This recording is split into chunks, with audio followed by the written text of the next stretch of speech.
Joining us today is the writer-artist of titles like Destroying Angel Lumen, Serious Creatures, and an indie darling from last year, Attaboy.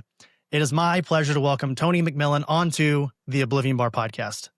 Hey, Chris. Pleasure's all mine. Thanks for having me. Appreciate it. Yeah, so great to have you here, Tony. We first connected on social media, and I've been a fan of yours for quite a while, and I'm so glad that we could finally get you here on the show to discuss your career thus far. And, as I mentioned, I guess sort of loosely there, is that, first becoming aware of your work, it was actually from Attaboy. And if I remember correctly, it was from, I want to say it was the Beat's top 50 comics of 2024, to which I immediately found Attaboy, consumed it, and absolutely loved it, like most folks. So that was an awesome surprise. I was on the list, but also the list was alphabetical. So it was like Absolute Batman, Attaboy. I was like, I'm at number 2. And then I was like, wait, okay, well, that's cool. At least I'm listed 2. Right. Well, I think the main reason why I loved it so much, outside of honestly how you masterfully play with comic paneling and video game tropes and that sort of escapism allegory that you've talked about while talking about the series, is how much time one can spend on any one of those pages there from Attaboy and also throughout your career. And because I'm not an artist, I find it sort of difficult to properly explain, your artistic voice style. But I also think that, and I know that I'm a fan of yours and Attaboy. So I guess my first question for you, Tony, is, in your own words, how would you describe your style as an illustrator? Joke answer is from the movie Airheads, where they go, it's power slop. But I was like, power slop does seem about right. But no, I think it's definitely, it's very loose. It's very almost expressionistic, but it's a very kinetic style. I use a Pilot parallel pen, which is a chisel tip pen. So it has a big flat edge. And so I can kind of scrape that across a page.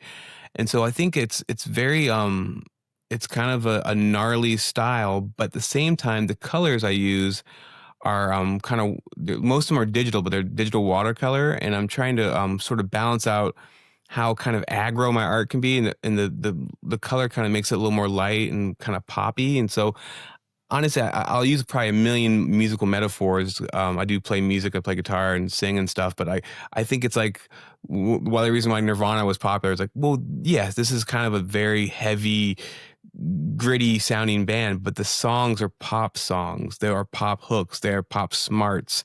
This is a catchy chorus. So I think it's catchy gnarliness, and I'm a kid of the 90s. I grew up in all those Image guys, still love them all, especially Eric Larson, and I think he's in there a lot. But the biggest influence is probably Frank Miller, and then Lynn Varley coloring Frank Miller.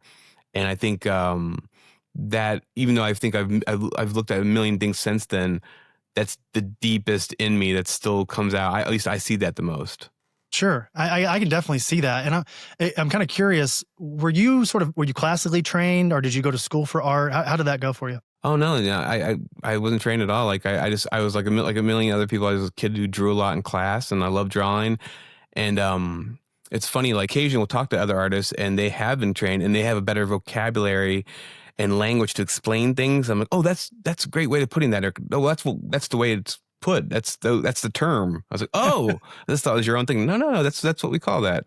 So that's one thing that's kind of, I guess, missing. But I'm also pretty happy being my own little mutation, and I think that's kind of fun in its own way. And I like artists like that too. And also it's kind of fun to play that game, because some artists I'll go, oh, he must have gone to Cupid school or something. It's like, no, he never did, or vice versa. It's really hard to kind of figure it out. Yeah, I tend to agree with you there too. Again, as someone who's not artistic and has no ability in that particular arena, I will say that, like, when I see a style like yours, and I think that there's only one Tony McMillen in comics, but like, when I see something like yours that is like so off of the house style, and we'll talk more about this later. I actually have a question about this, but when I see that, I immediately think, wow, like the industry, we are in better company when folks like you are making art, because while I love, a Jim Lee, a Daniel St. Pierre, a Dan Mora, like these guys all draw the best Batman and Superman in comics. But like when I see your work, it proves to me that like the more voices, the better. You know what I mean? Yeah, I very much agree. And I wouldn't want it one way or the other. I want a diverse, a range of styles and approaches. But I do tend to like very distinct artists. And I like people who are kind of unmistakable. I think it's really fun. And even those people who are unmistakable, but they have evolved through their career, and you go like, whoa, I really like this 15-year period here, but I still like the other stuff. That's cool too. It's like Bob Dylan. Like there's different phases, and that's really fun to watch too. But yeah, most of my favorite artists are people you can just go like, oh yeah, I mean there's no getting around it. And even like I love Jay Lee. And Jay Lee, he definitely, especially early on, you go, oh, he's really into, Simon Bisley. He's in the, Tex. He's got a few other guys in there, but they're still Jay Lee. And now it's like, no, Jay Lee's now become this refined, this is the Jay Lee style. And I am still a sucker for it. He did some covers recently for the Absolute Batman stuff. I was like, God damn it, Jay Lee, you still got it, man. Like this, I don't know if you do any interiors anymore, but any image you do, I'm really like this gobsmacked by it. Sure. And there's a ton of great artist examples with that in terms of like with comics, but also, and I know listeners may know this, if this is your first time listening to Oblivion Bar, you're hearing this for the first time along with Tony, but I am a huge Daft Punk fan. I actually have Daft Punk right here on my inner, I don't know if you can see that, Tony, but on my inner right arm, a full Daft Punk sort of mural. And they're a great example of what you're sort of speaking on, where like, depending on which era you're in and depending on which album you're listening to, it's sort of a different band, like right. Daft Punk Homework from 97 is night and day compared to Random Access Memories from 2011. You know what I mean? Like they're wildly different bands. And I agree with you. I love the progression. And I think, again, if I'm going to use the Daft Punk, analogy here, when I first heard Random Access Memories as a young person, I was 20 when that album came out. It's a more adult, I would say, more adult sounding album. It's a lot of jazz, a lot of synthesizers, a lot of guitar, right? And I always knew Daft Punk as sort of like this like EDM sort of house music type of music, right?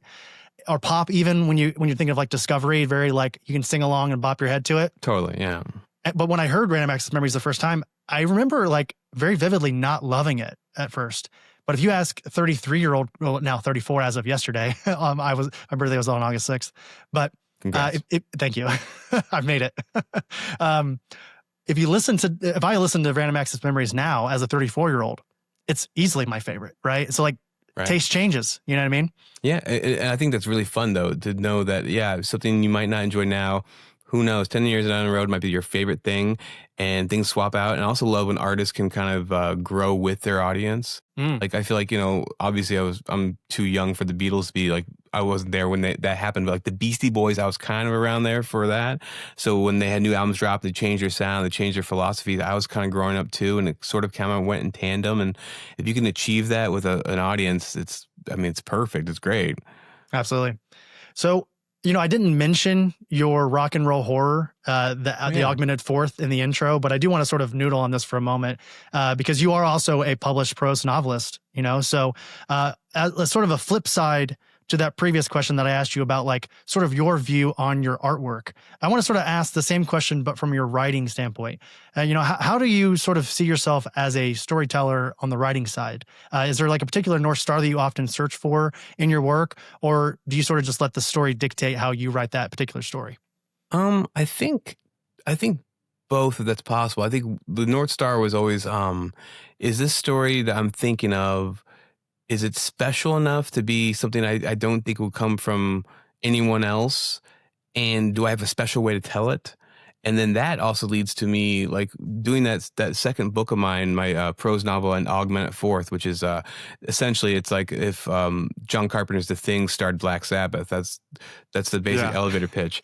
But basically that was the novel. That was when I figured out, because before that, I had written a novel and I'd written some screenplays and I had dabbled in some comics, but I realized, well, you should really make a story that works best for whatever medium you're going to make it in. And if you can, make that organically, make that choice. And I realized, Augmented Fourth would be great as a novel because I have this character I could do a first-person POV from, and I was like, that narrative would be really interesting. And in prose would be the best way to do it. And after doing that, soon after, Lumen, the first original Lumen, was the comic book I was going to do. I realized, this will work as a comic book. This story would work best as a comic book. And I was like, that's what I was missing. Because before that, I had written a novel called Nefarious Twit, which one of the things I really wish I would have figured out is like I think it really wanted to be a screenplay. And I pushed it into a novel, and I can kind of still see like, you didn't really figure that out yet. But you know, I had to learn it, I guess, through doing it. That's the part of the growth of finding your artistic voice, right? I mean, I think there's that type of story with a lot of creative folks is like they'll start off liking maybe one medium, maybe they really love music, and that sort of evolves into something else. I know that was sort of comics for me as a young person, and I'm not comparing myself to you or any other person that's done, things in comics, but like when I think of where my love of, and I'm going to say this in like big quotations, art, right? Like, or like the sort of the appreciation of art, it started with comics, as a young person reading The Dark Knight Returns. And unfortunately, I was one of those kids that started with Watchmen. I don't know who let me have Watchmen as a 14-year-old, but there it was. And then I moved on to music and prose novels and all the other things.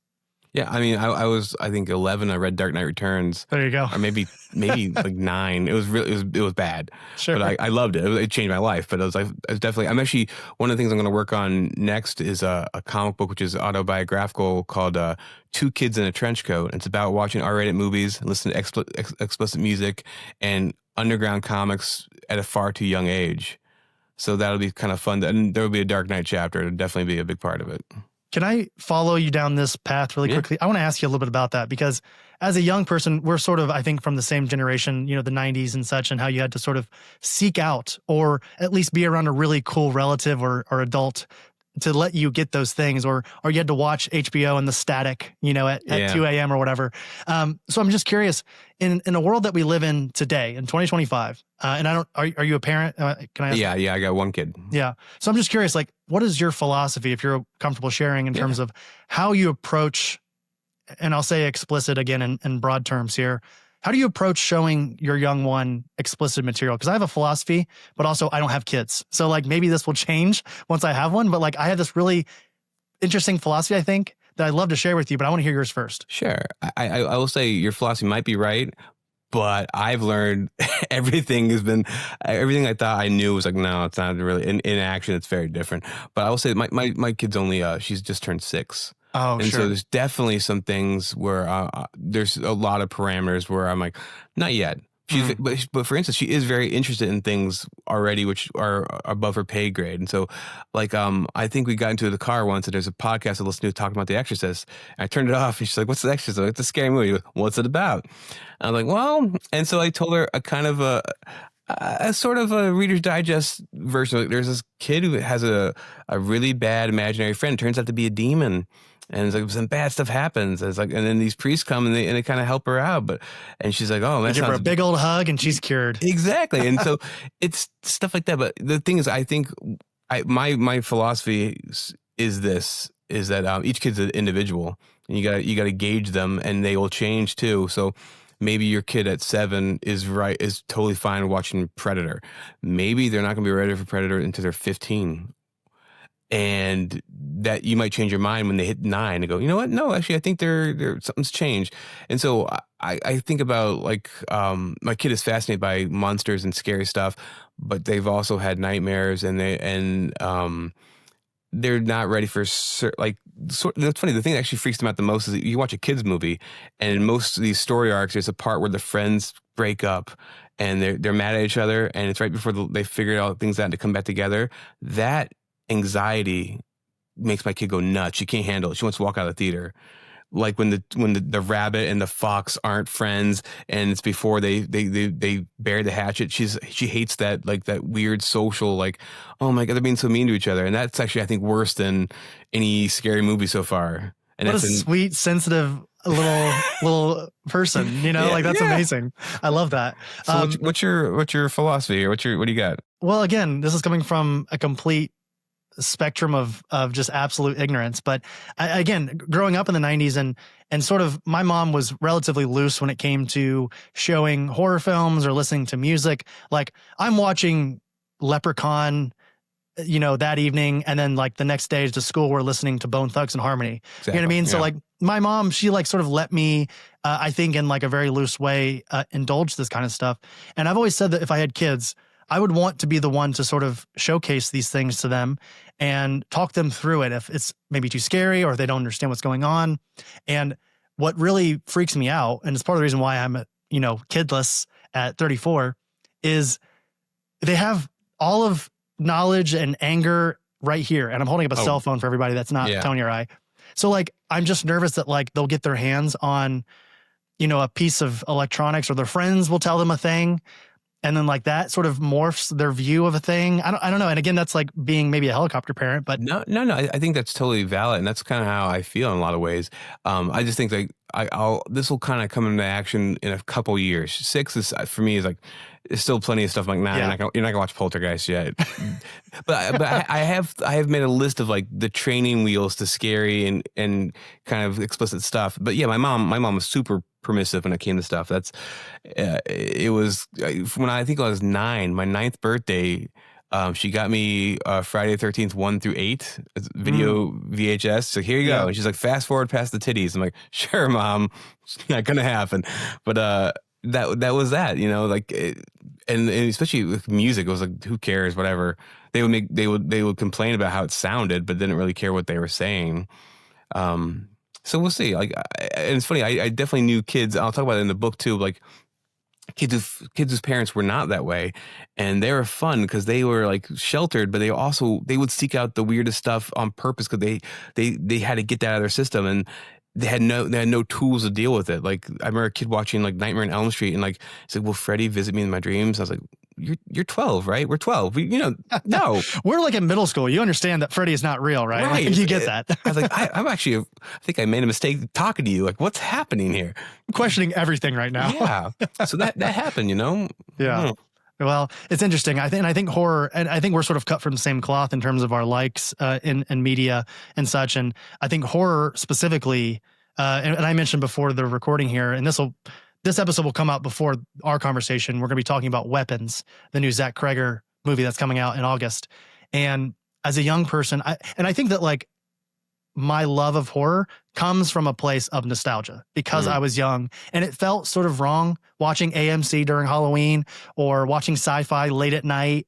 And like, you had all these very explicit Evil Dead 2 is showing, right? You're like, I shouldn't be watching this. You know, immediately you shouldn't. And Right. I think it's sort of morphed my preferences in today's world, and my brain can handle it.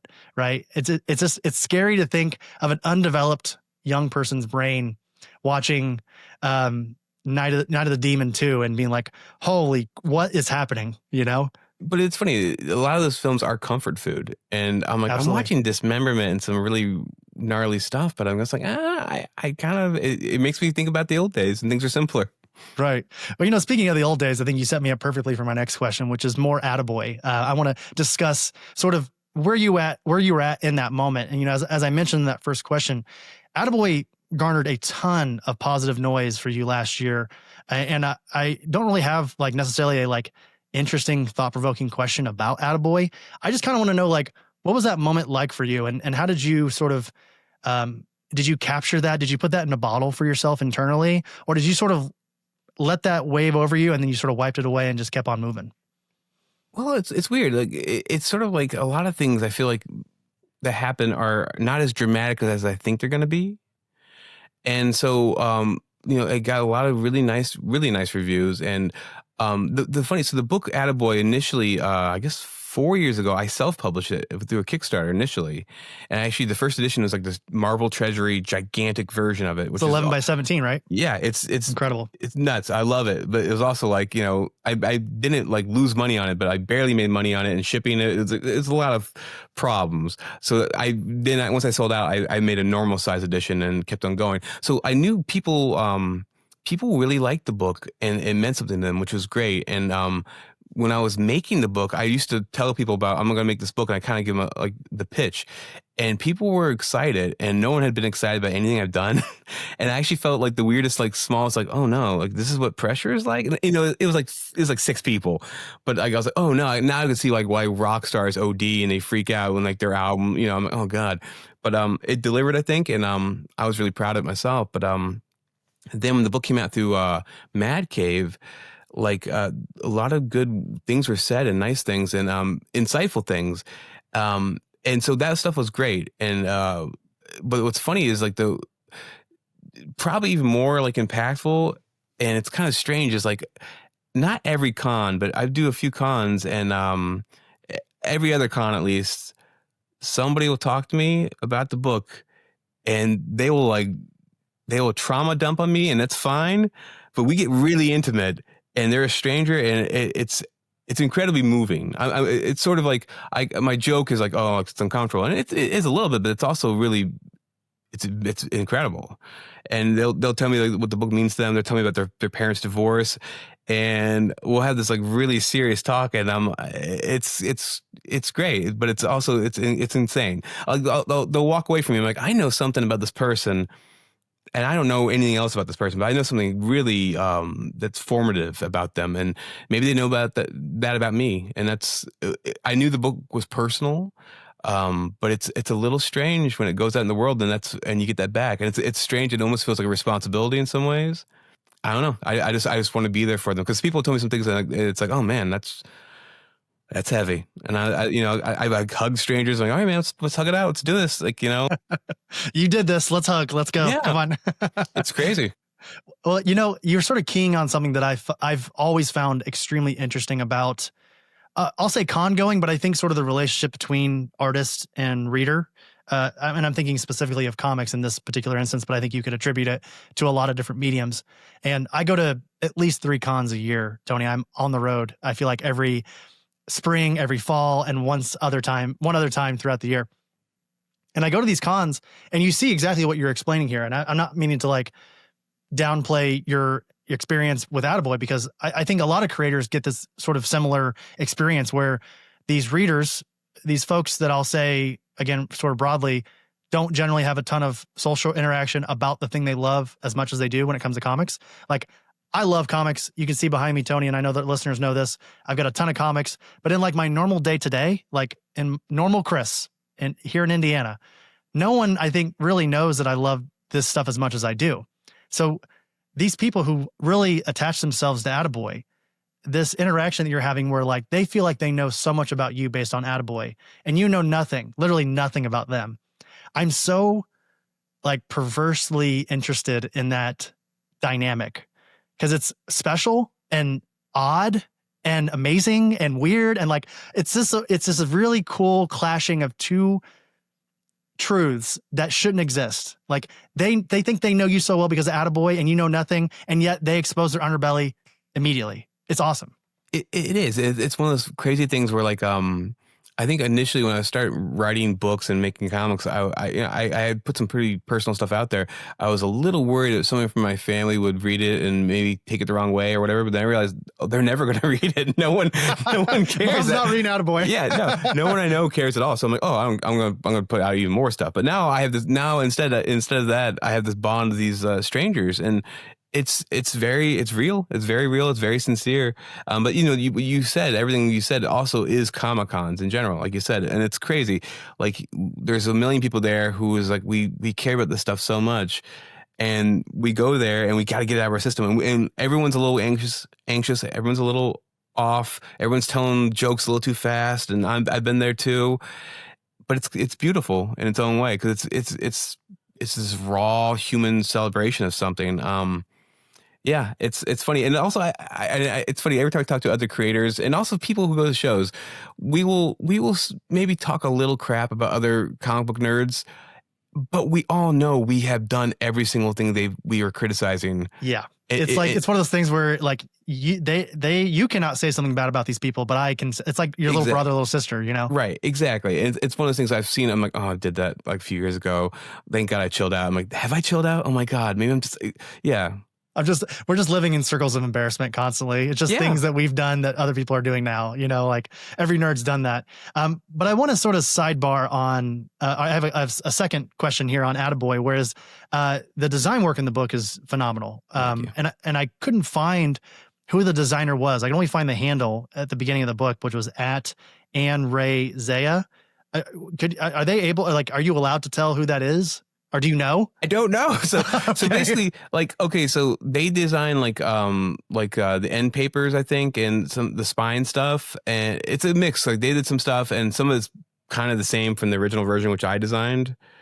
But they designed definitely the end matter stuff, the back matter stuff with like the little like essay from me and some of that stuff. But yeah, it's funny. Mad Cave delivered a PDF to me, and I was like, "Oh, this is cool." Like, I was like, "Who's this?" And they didn't answer the question either. I was like, "All right, well, is it Alan Smithy? Like, is there a person?" So, congrats to them. My experience at Mad Cave, I have like one editor I really worked with pretty closely, and it was still, honestly, it was great time, but it was very minimal. It was like, we were gonna add some commas, maybe we should move the balloon around. They asked a few things. I was like, no, I don't want to change that. And they're like, all right, well, it's your book, you still own it. So I was like, cool. And it was super easy. And so yeah, I agree with you. I don't know who it is, or yeah. Yeah, I no internet presence whatsoever. Could not find them in preparation for this conversation. I think I looked too briefly, and I was like, all right, I guess they're just gonna be like mysterious and stuff, because it's one of those things. I've done everything else myself, so I was kind of like, oh yeah, there's somebody else on this, and like this is impressive stuff. Right. No idea. Well, you also give a special thanks to Taylor Hendel, I hope I'm saying that name correctly, and a good friend who we're actually going to have on the show next week, or excuse me, not next week, next month, Jesse Lonergan. So curious, what was their involvement with Attaboy? Yeah, so Taylor is my wife, and there you go. Yeah. So she's there. She's my partner. She's always there. She listens to my stuff, and she reads my stuff, and just living a life of anybody is inspiration. And then Jesse's my buddy. Jesse's my friend. It's funny. Jesse's a guy who I initially saw his art online, and I realized we both lived in Massachusetts. And I think I reached out and was like, hey, man, I got this cool idea for a book. He's like, I'm kind of doing my own thing. I was like, all right, cool. And then I was working for a newspaper, and I interviewed him, and we met, and I think we got like a sandwich, and then we got a couple beers or something, and then we eventually saw some movies together, and then we were weirdest friends. The weirdest thing, though, is that he's one of the best comic book artists working. Undeniably. Yeah. He's not enough people like you and I know this, and I think a lot of comic book fans know this, but not enough people know this, that Jesse Lonergan is one of the best in the medium. Yeah, I think that's going to change. And it's funny, back in the day, me and my wife Taylor, we both loved this stuff. My wife Taylor loves comics as well, and we loved his art. And he actually did the wedding invitations for us. He drew a picture of us dancing. And we always used to sort of lament, like, he's so good. If he can't make it, then what's the point? And then and then he made it. Yeah. And he's continuing to make it, and it's great. And like, so the weirdest thing is that he's my friend, but he's also an inspiration. Mm-hmm. And he's just someone I'm like constantly like knocked out by his work, and like his new book Drome is going to be, I've read the whole thing. I think it's his best work. I really do. Also, I helped name it, but also besides that, even without that, I think it's his best work. It really is. It's incredible. And so I'm really happy that's finally going to come out to like everyone. He deserves, like you said, even more eyes on him. In Attaboy, there's actually a 2-page spread where it shows all the villains and bad guys, and that's directly lifted the layout from his book Hydra. I love that. Yeah. So I stole that from him, and he definitely clocked it. He's like, oh, that's nice. I was like, yeah, it's pretty good, right? Like, nice layout, right? But he's great, man. Like, he's just one of those guys who his work's he's still growing and changing. And I'll say this too, like everyone, the first thing you probably notice you see Jesse's work is his mastery of layouts and how playful and inventive he is. But he's also really good at just drawing cool characters in action and storytelling, and he's kind of got the whole thing down, like locked down. I can't say enough good things. He's a good guy. Yeah, I will echo all of that, and I'm very, very excited to finally chat with him next month about Drome. So it's been one of those things where, very similar to you, that we've been social media mutuals. It was mostly because I was a huge fan, followed both of you on social media, and then like we were lucky enough to get a follow back, and then you sort of saw what craziness we were doing on the Oblivion Bar. And Jesse has been nice enough. We've messaged back and forth, and has agreed to come on to talk finally about Drome. So I totally agree with everything you said. And but we're not here to siphon off any credit to Jesse Lonergan. We'll save that for next month, for September. But I want to go back to you here, because if I found out through sort of the research for this conversation that you're also a podcaster. And from what I could find, you have actually, is it 2 shows? You have Too Young for This Shit and 5-Star Autopsy. Is that correct? Yeah, exactly. Yeah. And I think I had one before that was like a radio show, but that's years ago. But yeah, the Five-Star Autopsy, I should do another season of that. That was really fun. And basically, I look at different creators through movies, music, comics, novels, whatever. And I kind of go over their career and go, well, they had a really great run of like uninterrupted greatness, and then what stopped that? What killed their 5-star run? Mm-hmm. And so I'll go through like Frank Miller. I'll go through, the Beatles. I'll go through the Venture Brothers TV show, whatever I really think has a great run. And so that was kind of fun. And that's a one-man show. And part of that was because doing the other show, I had a co-host who lives in Arizona, and we had like one or two guests every episode and I was like, wrangling this. I'm sure you understand this. Time zones and getting people. It's like, that's half the job. So I was like, I'm going to do a one-man podcast. And so I might return to both of those things. The other podcast, Too Young for This Shit, is about growing up on action movies, and that's really fun. And actually, that was kind of that led me to my book I'm going to work on eventually, called Two Kids in a Trench Coat, about R-rated movies and stuff like that. I was like, I love the idea of kids watching things, maybe are experiencing art that maybe they're too young for. Because I think a lot of times they're actually not too young for it. I think some of this work is actually, especially a lot of these action movies that I grew up on in the 90s, they're basically just kids' movies of a little more violence. They're very simple, and that's not a knock on them. But yeah, you can get they're almost basically all ages movies. There's something there for everyone. But those podcasts are a lot of fun. I enjoy doing them, but I got to find the time. It's like drawing stuff. It's so much time. Yeah, I don't know how that was actually sort of my central question for this, was like, how do you even have the time to do what you do with art? And then, with the podcast, because I have one podcast, one like, I would say, and I'm being very generous here, mildly like successful podcast. And that takes up so much of my time. I can't imagine trying to do two either. It's funny. I actually was starting the second season of Five-Star Autopsy, and I recorded half an episode, and I had to do something, and that was 9 months ago. And so luckily I didn't tell anybody the season's coming out. So I was like, I should finish that episode at least. Sure. Yeah. Well, I'll tell you, if you ever need any pointers for podcasting, don't ask us. Go ask. No, I'm kidding. I feel like I've gathered like a couple tips and tricks, but I'd be happy to help in any way I can. But and this sort of ties into this larger sort of idea, and I sort of hinted at a moment ago that I don't know if the listener knows this. I'm just now finding out about this, but you are like so into a lot of things, and I mean that as someone who's also into maybe too many things myself. And I know you love film, you love music, which we've already talked about. I've heard you mention, The Doors and the Queens of the Stone Age. You love Tarantino films. You love John Carpenter. And then there's one thing that you specifically talked about, I think in an interview, that you loved, which was Boogie Nights, which that's an all-timer for me. It's a top 3 film, and it might be number 1. And it's generally like a litmus test for people, or for me, to see if like we have the same taste in film.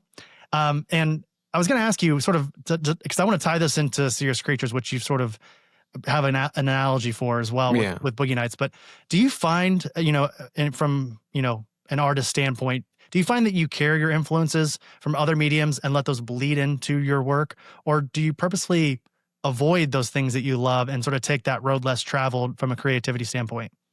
It's funny, they kind of work together, because I feel like certain things I do, like maybe the way I draw or the way I just kind of make a comic page, are pretty unique on themselves. So that makes me feel it's okay to wear certain influences on my sleeve, because it's going to come out through the machine that is me, and it'll look totally different. So I've said this on other podcasts, but I think it's really true. I love The Simpsons, right? And on the commentary, Hank Azaria, who does a bunch of voices, they're showing Mo. He's like, see, Mo's voice is just me doing a really bad Al Pacino, and he was like, Lou the Cop is me doing a bad Stallone. And he's like, I'm a really bad impressionist. And I was like, oh, that's what I am artistically. I'm trying to do somebody like John Romita Jr. or Frank Miller, and it's coming out really wonky, and that's great, because actually that's what I am. And so I feel like, no, it's okay to do like Attaboy can be like, oh, that's based on Mega Man. Yeah, there's a lot of Mega Man in there. It's not going to look like the Mega Man game, and so that will kind of balance out. Is it just pastiche? It's like, no, it's definitely influenced by something, but it's weird enough. It's going to be its own thing. Sure. Have you ever heard of, I think it's a literary sort of study called New Historicism? You familiar with that at all? No, sounds cool. What's that?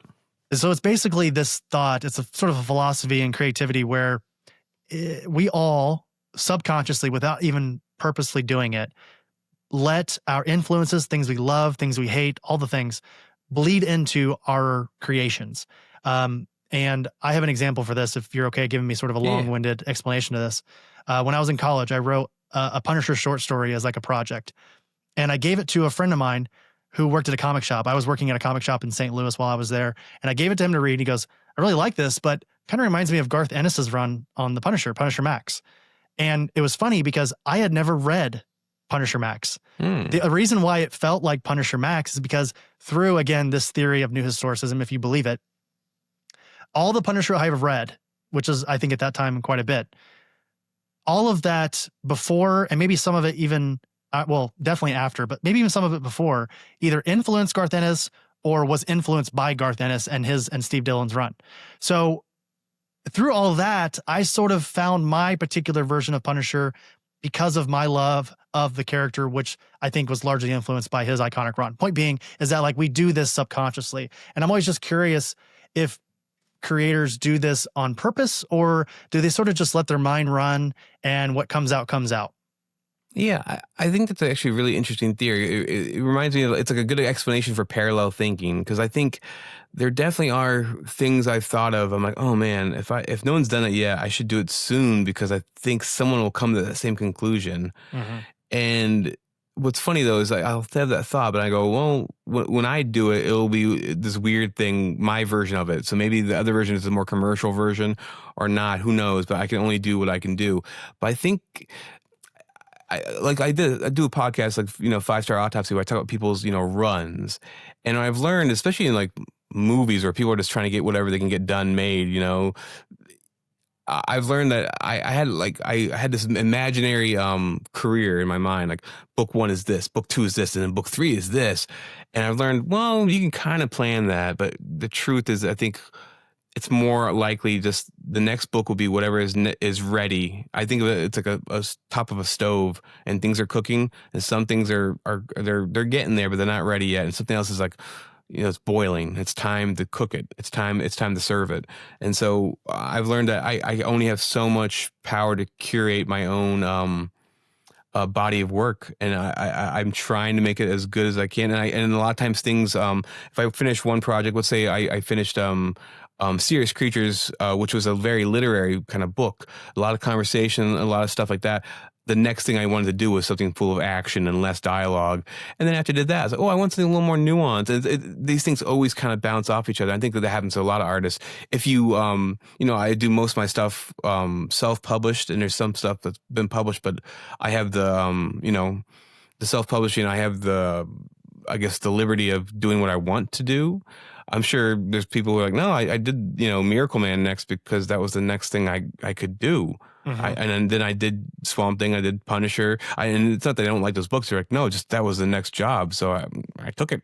Sure. Yeah. When you're creating something, you have to sort of go where that, where the opportunity is, I guess is the best way to put it, right? Like you said, you can't plan book 1, book 2. You can't plan out like 50 issues of a book that's not even created yet, because you're going to let yourself down. It's not going to happen because of either the market doesn't want it, an editor doesn't want to hear your pitch, readers aren't interested in it at the time. Like there's so many factors, or maybe it's not, maybe like people just are not wanting it in that exact moment, right? And I think also, I don't know about other creators, but I find what I like to do is I do some planning and there is some scaffolding, but at any moment I could change my mind, and there's room to just to veer off. And I need it to be alive, because if it's totally dead and it's like, though, you have to, it's like a Lego instructional booklet. There's no fun, there's no life, there's no joy, and it won't get made. And so I think some of my best choices in storytelling have been when I changed my mind. I was like, no, the characters are telling me, it just feels more like they should go this way. It's almost like the story's almost directing you. Exactly. In a way. And that's the best feeling, because I feel the most comfortable. I'm like, this feels right. Even I don't care how much I plan the other thing. No, that doesn't, I'm done with that. And that's great. And so I think over planning stuff, I think most people are going to be wasting their time, especially their careers. Careers, I think, and these wild, weird things. And I love hearing later on when you go like, oh, that's why he did the sequel to that. And oh, weird. Or and especially, it doesn't have to be like some, like, oh, he's needed money. That's fine too. But it's funny. It's like, no, he actually went on a vacation to Paris and he saw this pink umbrella, and the umbrella reminded him, oh yeah. And it's just, who knows why. I love that kind of stuff. Yeah, absolutely. Now, I wanted to tie in sort of our Boogie Nights conversation to Serious Creatures, because again, during our email thread, when we first started getting together to plan out this conversation, you sort of compared it to your series Serious Creatures to Boogie Nights without the sex, right? Or you said it was like Goodfellas, but instead of the mobsters, it's 3 decades in the trenches with special FX grunts, crazy directors, stuntmen, scream queens. So tell the listener a little bit about Serious Creatures, and then also what compelled you to want to tell the story about a 14-year-old special effects prodigy. Yeah. So Serious Creatures, it's completely finished. It's 12 issues. There's two collections, 2 trades. It's a story of Bobby Feckle. He's a 14-year-old kid in the 1970s, and he wanders onto the set of a movie about a shark, which is terrorizing a New England town. And so in our world, the movie's called Finn. And that sets Bobby on this different course in his life. He's going to become a special effects guy, and he's going to become it as a teenager. And he gets a front row seat to the blockbuster film revolution that is Jaws and Star Wars and all these films. And he rides that all the way to the end when CGI comes in and kind of, takes away all the practical effects, the glory of that. And so the reason this all came to be is a long, long time ago, I wrote a prose short story called The Malfunctioning Werewolf. And this is all based on a real guy. His name is Rob Bottin. Rob Bottin was, he was 14 working on the set of Star Wars. They did a pickup shoot with the Mos Eisley cantina scene with all these monster masks and all these creature stuff. He was part of that crew. And so Rob Bottin tells the story on camera in some interview. It's on YouTube, I think. He's like, it's my first day in Hollywood on set. And so I'm helping things. He's like, I'm pretty tall for a 14-year-old kid. So I'm actually one of the, he's one of the players in the band, the white aliens with the big eyes that, yeah, he's one of those dudes. So anyways, in between takes, he's hanging out, and some guy walks up to him and goes, hey man, you're kind of young. He's like, what do you think of this? You think this is going to work? You think like teens will think this is cool? And Rob Bottin was like, I think it's kind of stupid, man. I'm sorry. I think it's kind of silly. All these aliens together at a bar. It's kind of goofy. And the guy was like, okay, that's cool. That's your opinion. He walked away. And then Rob's boss, Rick Baker, is like, hey, what did George want? And Rob Bottin was like, who's George? And Rob tells the story just like that. And he's like, that was my first day in Hollywood. And he's like, George didn't get mad at me. That was just the way it was. I was like, and I heard that story. I was like, this is amazing. And Rob Bottin also did the effects for one of my favorite films is The Thing. And Rob Bottin did those effects. I think he was 21 or 22 when he finished. And the capper to all this was that Rob Bottin, after CGI comes in, he hangs around Hollywood for a little bit. He does the movie Seven. He does Fear and Loathing in Las Vegas. Then he disappears. And I disappeared. No one has seen him. No one in Hollywood has. There's rumors he's selling real estate in Florida. No one knows. And I was like, that's amazing. That's I want to know what happened. And so I wrote the whole story myself. And my version of things, it's influenced by his career, but all the personal stuff is either made up or it's from my own life. It's come through a really weird lens. So Serious Creatures, like Boogie Nights, is like one of my favorite parts about Boogie Nights is that all the people working in the porn industry, they're sort of a circus troupe. There's this, it's like all walks of life, all different roles. Yeah. And they have this thing where in some way they're sort of glamorized, but they're also the dregs of society. And it's a really weird mixture of highs and lows. And I was like, these special effects guys and all the guys behind the scene in film, I think it's very similar. And I always loved, as a kid, I used to love reading Fangoria magazine. And when they show the guys who were making the effects, they're always the same, like guys in like Pantera, Iron Maiden shirts, like long hair and cigarette in their mouth. Yeah. And I was like, oh, who are these like scummy like kings? I love these guys. And it all kind of fed together. And I love making that book. It was like the first 6 issues I did right before Attaboy, actually. And I learned a lot doing those issues, and I was really proud of them. And when I came back, I did Attaboy and a few other things. I came back like 2 years later to the second half of Serious Creatures.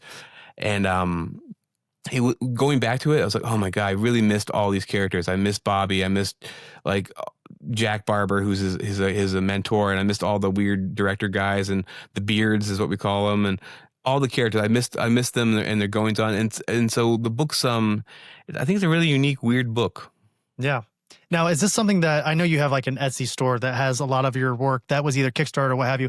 Is the Serious Creatures series on this Etsy store? Yep, 100%. Yeah, and like it's one of those things. I've been trying to get this. I came close to a deal 6-7 months ago, and it fell through at the last minute. But I'm trying to get Serious Creatures to another publisher and get it out into more stores and stuff like that. But at this minute, like you can get the series through my shop.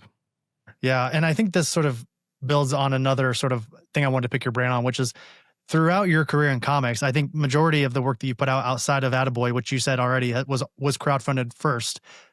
A lot of this has been crowdfunded. And I'm just curious, we've talked to a ton of great creators here on the show, and the ones that we've had on the show that have crowdfunded a book, kickstarted it, what have you, they generally have nothing but loathing things to say about the process. Let me ask you, so very similar question. What was that process like for you with all these different books? And do you feel like after doing it a bunch, has it gotten any easier? Have you found a method, or is it still sort of this tedious mess every single time? No, it's funny. I don't know. Maybe I'm not trying hard enough because it's not tedious to me. It's like I get it done. It's no big deal. Like for me, basically I can do the simple math of going, I don't promise too much when it comes to people. I know people will put honestly, hold on, I'm going to call you out on that. That's the lie, everybody. I've seen what you give folks for Kickstarting. You give a ton of incredible back matter and extras and like all those things. It's really good, Tony. Thank you very much. But I guess what I mean is like some people, they'll throw in all these extra things like, if you get the book, we'll send you a Frisbee and we'll send you this. And I was like, well, I want my Attaboy's Frisbee. Oh, that'd be amazing. Okay, maybe I should make that actually. But all these things that cost money and cost money to ship and to produce. And then they go, oh man, I'm in the, in the bag for $3,000. I didn't make any money. And it's like, well, you all made all those extra what are you doing? No. So that's a simple thing. But also, doing Kickstarter, it is like it's a little bit of like a pain in the ass when you have to like kind of keep reminding people. But what I like to do, and it's happened pretty much every one, which is I'm really happy about, is like the first day or two it makes its funding, and then I can kind of just like chill out because I don't need this thing to go so huge that I'm not dying to get this thing out there. I'm not dying. I wanted to get it out there a big time, but I'm also okay if it doesn't take the world by storm at this point. This is sort of just, I want to get it out to my readers. I have a very small but really devoted kind of cult audience, and I want them all to know about the new book, and most of them are into it, and that's cool. So it has become easier. It's like, I know, especially now, it's funny, like I used to always fret about the videos when you make your, like, hey, it's me. No one watches the video, so you can just be really simple. I think the last one I literally was like, it cuts to me. It showed a couple of pages, and it cuts to me. It goes, money? And then it cuts. And it's like, That's it. I was like, that's all you need. I saw one of them. I think it might have been for, was it? Oh gosh. I think it was Serious Creatures. And you're like, here's the first 6 issues. So why am I talking to you? And then it cuts to the logo, which I thought was really funny and really, that's a good way to go about it. Although this all being said, it's funny. I do know that in general, I want to actually start working with a publicist to get whether I do another work with another publisher or another self-published thing. I think that will go a long way to get me a little more exposure and stuff like that. So, I'm willing to pay someone else to do the work so I don't have to. But what's fun about Kickstarters and stuff like that is it will get picked up. You will get some more publicity and more people will see it this way. It's funny because I used to be like, well, I mean, I just put on my shop. Like, why give Kickstarter some extra money? And it's like, well, they're a big bullhorn. That's really it. Yeah, absolutely. And I think the fans also enjoy that process of like helping fund. Like, I know I'm a big Kickstarter person, and I love, even when it's like something crazy that like, Skybound does a ton of like Skybound Boom. They do these like crazy art books and absolute editions of popular stories. And I'm like, why is a publisher doing a Kickstarter? But I sort of grown to, I guess, I don't love it anymore, but I understand it because you're making a very specific niche, I would say prestige thing in that instance. But like for you, I know as like a small, as like someone who's like a fan of someone who isn't, writing movies in Hollywood or whatever. Right. There is like a certain amount of pride that goes along with supporting someone in their venture. You know what I mean? And that's how I feel too. Exactly. And I've actually, it's funny. What's cool too is that you certain creators that you've liked their book, you can see what they back. And that's turned me on to other books. Like, who's this? Like, cause I love like Jeffrey Allen Love, for instance. I'm a huge fan of his. And if he backs something on Kickstarter, I'll get a notification. I'm like, what are they doing? Like, who's this? Is this guy good too? Yeah. It's fun. Yeah. It's fun to be nosy a little bit. Right. Well, I feel like I'm going to start to close out our conversation here. And I feel like as we've talked about today, I feel like, again, what I want people to really understand, the listeners to understand here, is that, your style, it truly stands alone in the medium. And I just really appreciate that there are still, again, as I said earlier, folks like yourself who are going out there and offering something different than that house style, as we mentioned in the beginning. And it's super refreshing. And, I apologize if this is sort of a big ask for you as our final question, Tony, but is there a piece of advice that you would give creators out there who maybe don't see themselves wanting to draw Batman with crosshatches, and, tell those stories that they think people want to hear instead of the stories that they want to tell? Thank you very much for that. It's a great opportunity. I love thinking about this. And what I've come to is that Keith Moon, the drummer from The Who, had this great thing. He's like, I might not be the world's best drummer, but I'm the world's best Keith Moon style drummer. And that, he was making a joke, but it's really, really true. And I was like, and back to Jeffrey Allen Love, I fell in love with his art and I love the stories. And there was a brief, maybe 3-month period, I was really going hard to being the world's second best Jeffrey Allen Love.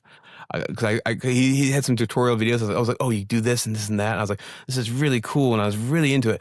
And it just hit me one day. I was like, what am I doing? Like, what's the end goal here? Even if I somehow surpassed him, and I wouldn't surpass him, he'd always be the guy who made that. So I just would be the second fiddle to that. Like, why? And ever since then, I've been leaning into, like, if I'm drawing something, if I'm writing something and it seems a little weird, as long as I don't think it's really bad, I go, okay, let's explore that further. And that's kind of become like, that's the light I'll follow in the dark of trying to figure out what I'm doing. And it usually leads to like, okay, cool. This feels like me. This is, I don't know why, but this is calling to me. And I think that is me. And it's really, it feels really refreshing. So if you're an artist out there, I think, everyone wants to find their own voice, and I think you, just keep pushing, and, you'll find your voice, and then you'll have these like feelings of like doubt or whatever. But when it's good, I think it's the best feeling. You're like, oh, better or worse, this is me. This is only me. And there's nothing, like, no one can take that away from you. And if you can get there, stay there as long as you can. Yeah, it's really cool to hear you say that too, because I think it's leaning into this common idea that we talked to. This is a shameless name drop, but we talked to Paul Pope last month. I watched that episode. Oh, you did? Okay. Yeah, it was good. Yeah. What a legend, right? Like, so he's a total rock star. He's like the Mick Jagger of comics. Oh, I was gonna say his shirt is like button down deep here. V, baby. He had that so deep good. V, 6 buttons undone at the top. But he mentioned in that conversation that, like, he's talked to Mobius, he's talked to Frank Miller, he's talked to Bill Sienkiewicz, and they all say the same exact thing, which is, don't do what I did. Mm-hmm. Go make your own path. And I think what he said, which is what I think you said in a very similar way, is that, like, I think artists find the most gratification when you can draw what you want to, right? Like when you can finally picture it in your mind's eye, I'm going to do this, and then you do it. Like, it's on the page. You see exactly what you were wanting to draw. I think that's really special. And I'm glad that you didn't just, try to be another Jeffrey Allen, Love. You were trying to do something that is totally Tony McMillen. I think it's the way to go. And I think everyone too, anyone out there who's drawing especially, every once in a while, just remind yourself, your 12-year-old self would be psyched to draw how good you draw now. Even if you hate what you do, like every once in a while, I'm like, fuck yeah, it's cool, man. That looks good. I always wanted to draw like somewhat good, and like I feel like I'm like somewhat good. I tend to agree here. And, Tony, it has been an absolute pleasure to have you here on the Totally. Oblivion Bar Podcast. And I highly recommend folks that are listening to this, conversation, go out and check out Tony's Etsy shop, as we talked about a moment ago. It'll be linked in the bio because you have a ton of awesome things over there, and including some original art, which is incredible. I need to get myself one of those Dr. Dooms. We talked about this on socials, but one of these days when I catch you at a con, I'm gonna need one of those Dr. Dooms, I think. Do it, man. They're good. They're fun. I love doing them. Heck yeah. But I also want to close out by saying, and I feel like I've been buttering you a lot here at the end, but I just want to, one last buttering up here. I wish comics people, people in the industry were more like you, Tony, whereas like you've had the great honor of talking to folks here, a ton of like characters on the podcast, but I just wish people were willing to like try something new, right? Try something different with their art, not try to necessarily, and I'm not trying to like besmirch anybody for trying to get paid for their art. I totally get that, right? But like when it comes to creating, I love that there are folks out there like yourself who are following that sort of creative eye and sort of letting that path go forward for them, rather than looking to get on a X-Men book, because they think that's what they wanted as a kid, So I just want to say that, and I hate to put you on a pedestal here at the very end, but like I need the listener to know this, and I want you to know that like you are seen, and I absolutely love what you're doing for the medium. Thank you so much. I honestly super appreciate that, and I think we're all kind of drowning in nostalgia, so any kind of life raft is appreciated. So thank you. Absolutely, yeah. So I guess before I let you go, Tony, I'm gonna hand it off to you one last time. Is there anything that you want to sort of say to the listener? Is there anything you want to plug? Any socials? Any of that cool stuff?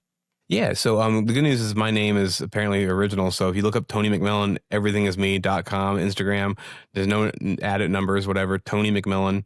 I will say I just finished the last issue of Destroying Angel Lumen, which is my long-awaited sequel to my original comic book Lumen.